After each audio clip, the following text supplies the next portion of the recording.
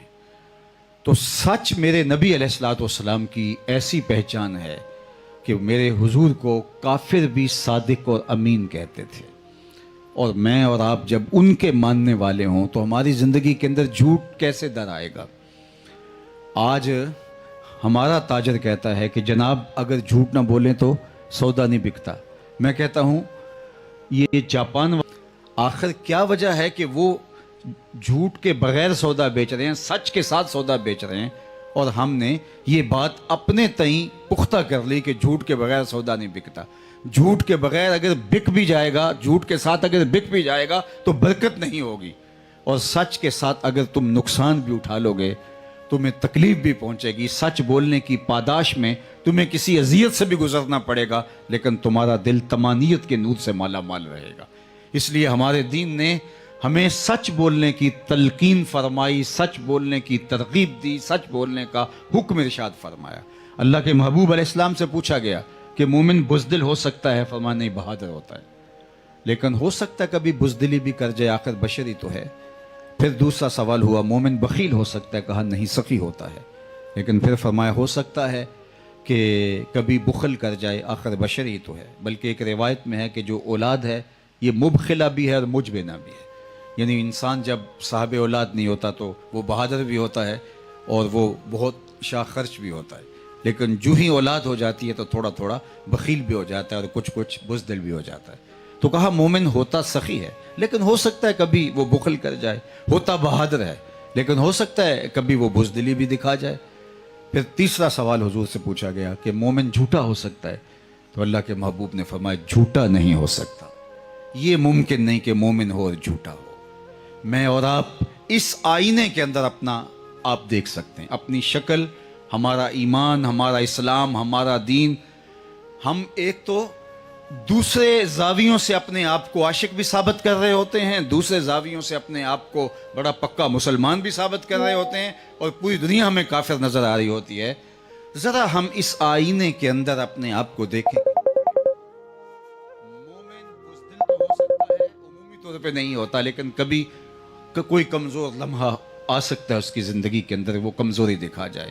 مومن بخل کا مرتکب ہو سکتا ہے لیکن مومن جھوٹا نہیں ہوتا، اس لیے کہ وہ سچے نبی کا ماننے والا ہے۔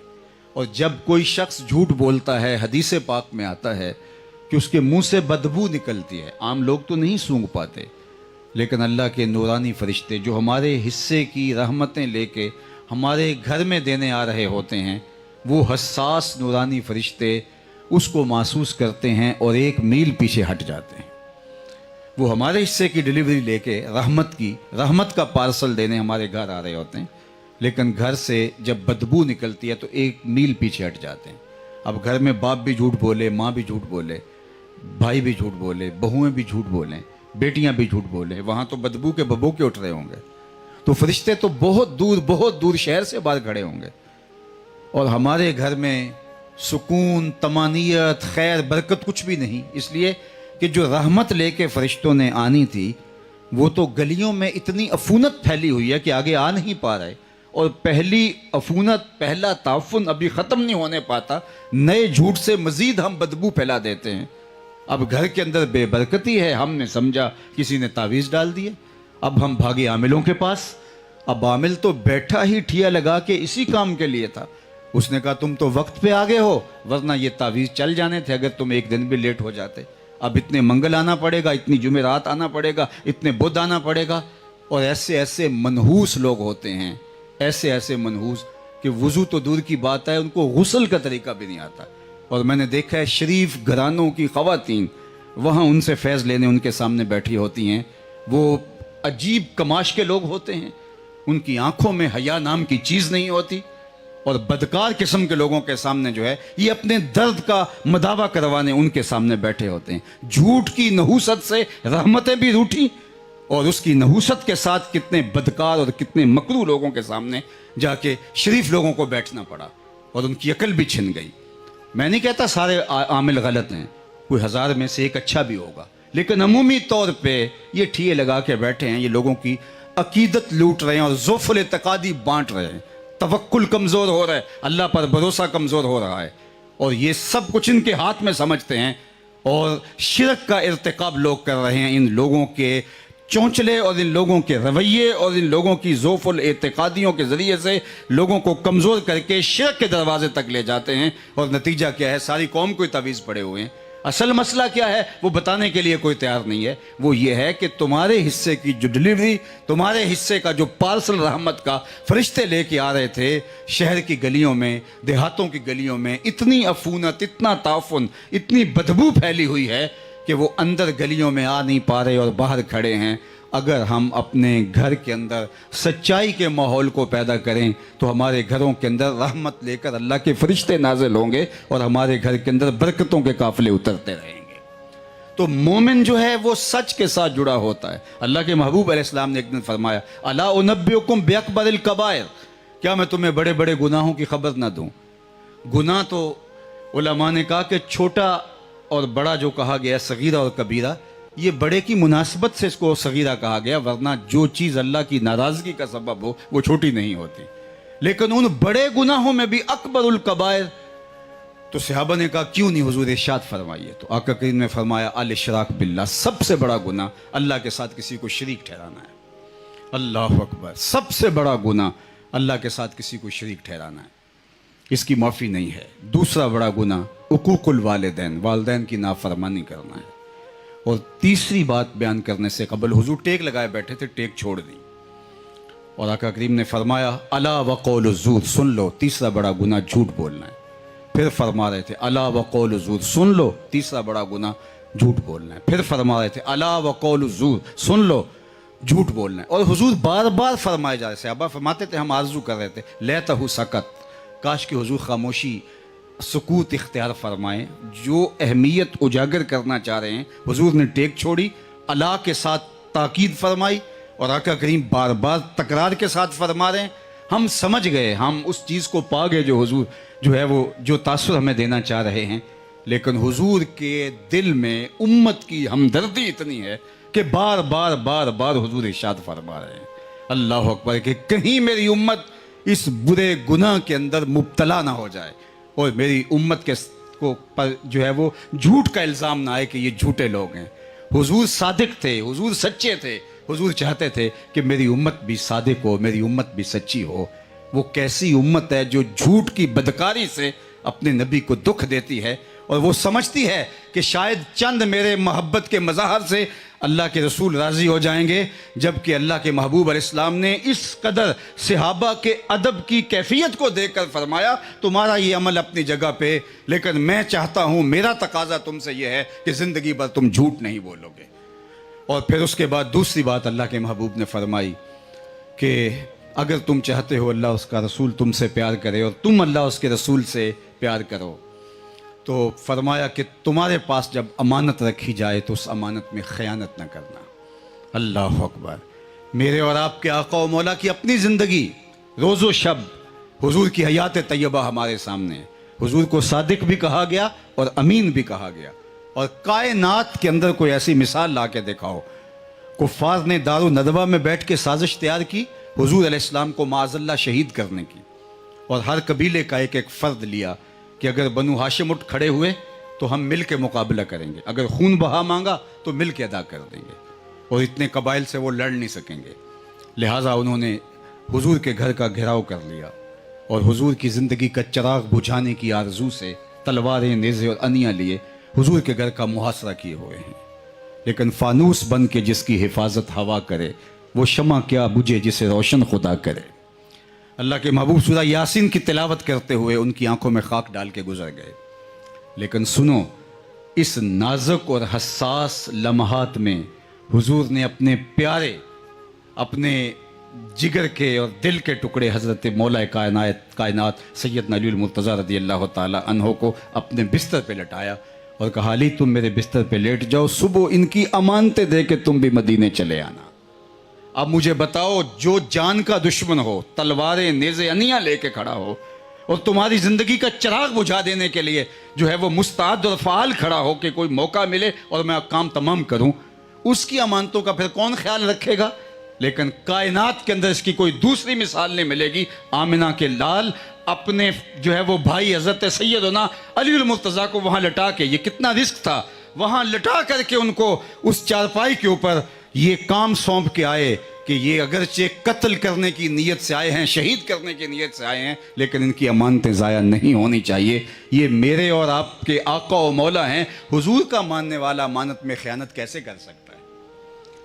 ہمارا دین تو اتنا حساس ہے کہ اگر کوئی آپ سے ہم کلام ہو اور بات کرتا کرتا دائیں بائیں دیکھے تو ہمیں یہ بتایا گیا کہ جو وہ دائیں بائیں دیکھ رہا ہے وہ یہ چاہ رہا ہے کہ یہ بات کوئی اور نہ سنے، تو وہ بات بھی تمہارے سینے میں راز بن کے رہنی چاہیے، وہ بھی امانت ہے تمہارے پاس۔ چہ جائے کہ کسی نے تمہیں قرض دیا ہو اور تم ہڑپ کر جاؤ اور تم کہو کہ شالا یہ مر ہی جائے جس نے مجھے قرض دیا ہوا ہے، اور اس کو مانگنے کے لیے دلائل دینے پڑے کہ مجھے ضرورت پڑ گئی ہے اس لیے میں مانگنے آیا ہوں، اور وہ پھر آپ سے سوالی بن کے مانگ رہا ہو۔ یہ کہاں سے ہم نے وتیرہ لیا؟ یہ رویہ کہاں سے سیکھا؟ یہ انداز ہم نے کہاں سے لیا؟ ہمارے آقا کی یہ سیرت تو نہیں تھی۔ ترسم نرسی بکابا اے عرابی کی راہ کہ تو میروی بترکستانست، یہ مدینے کا راستہ تو نہیں ہے، یہ تو ترکستان کا راستہ ہے۔ تو نے یہ کہاں سے لیا راستہ؟ یہ تو نے انداز کہاں سے اختیار کیا؟ تو نے یہ رویہ کہاں سے اپنایا کہ لوگوں کے مال ہڑپ کر جائے، دیوار رکھتے ہو ہمسائے کے 2 انچ دبا کے، تو سمجھتا ہے کہ میں نے بہت کمال کر دیا؟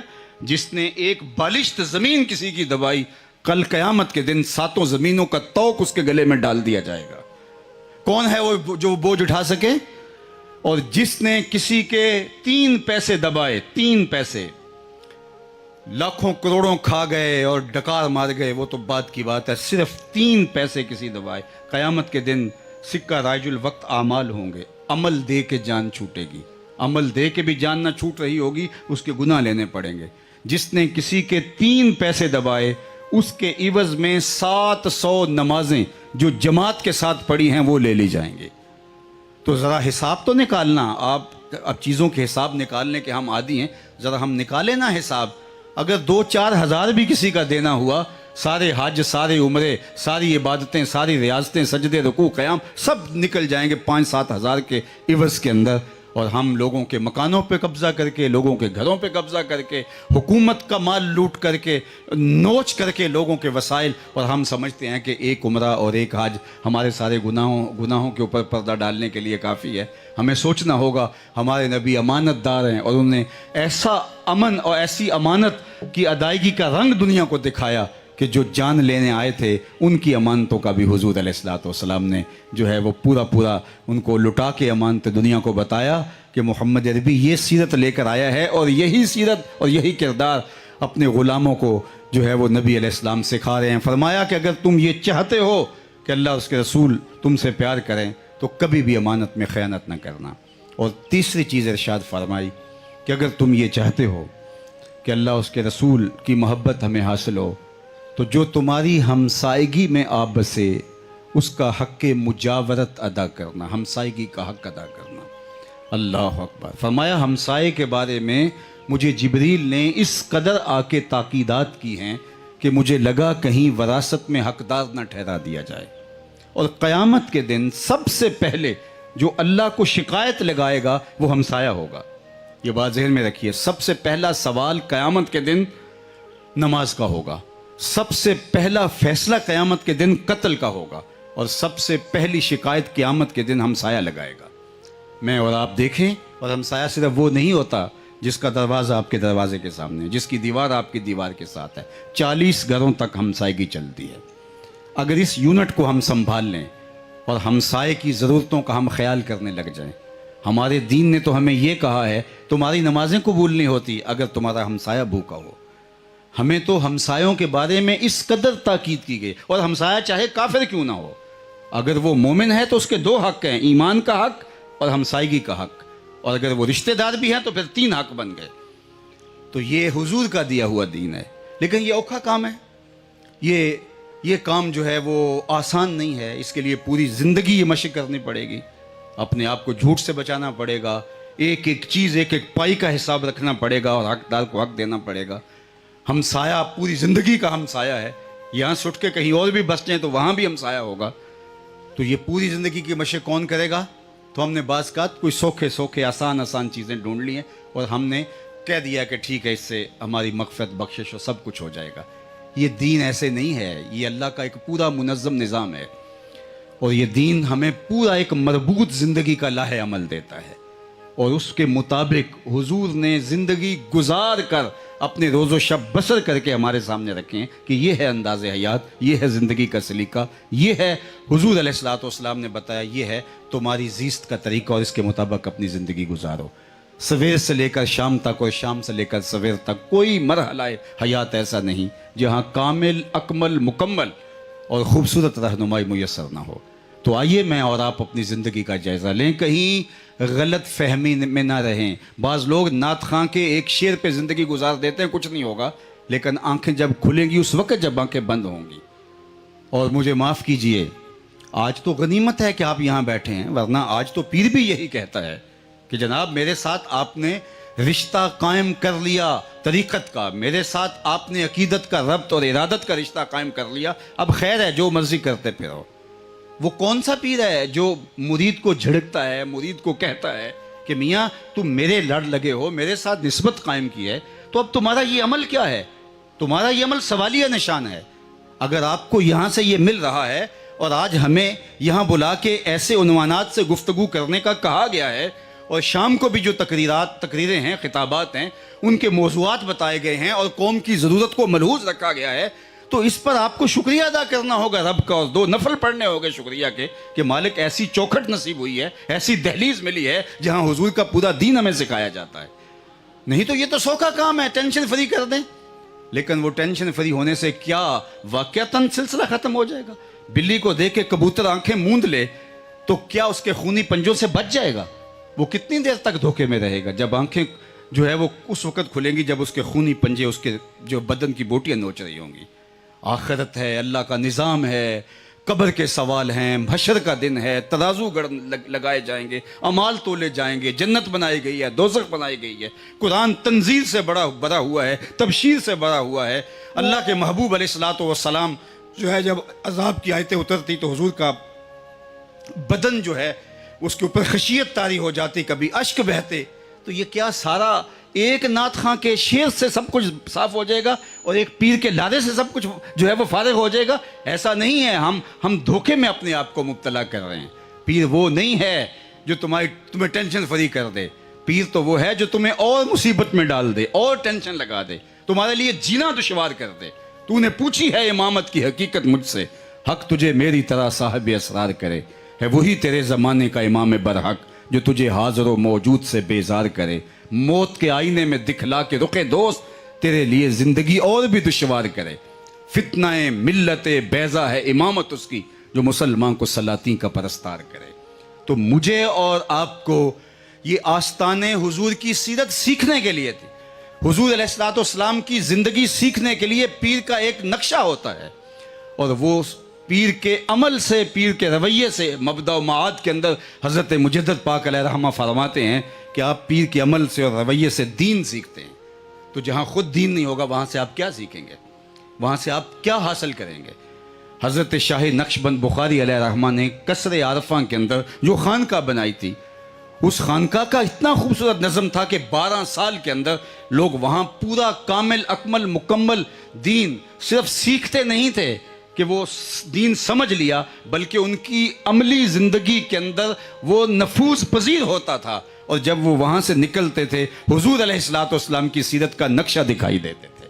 جس طرح سیدنا صدیق اکبر رضی اللہ تعالی عنہ وہی 6 خصلتیں جو ام المومنین نے حضور کی بیان کی، برجستہ وہی 6 خصلتیں جو ہے وہ حضرت صدیق اکبر رضی اللہ تعالیٰ عنہ کی بیان کی، بلکہ میں اس سے بھی آگے بڑھتا ہوں۔ جب حضور علیہ السلام کے ساتھ ہجرت کر کے مدینہ المنورہ پہنچے تو جو نئے لوگ تھے جنہوں نے حضور کو نہیں دیکھا تھا، ان کو اشتباہ ہو رہا تھا کہ حضور کون ہیں، ایسے حضور کی ذات میں گم ہو گئے تھے صدیق اکبر۔ تو پھر صدیق اکبر رضی اللہ تعالیٰ عنہ بڑے اور چادر سے حضور کے سر انور کے اوپر سایہ کر دیا، لوگوں کو بتایا جائے کہ خادم کون ہے اور مخدوم کون ہے۔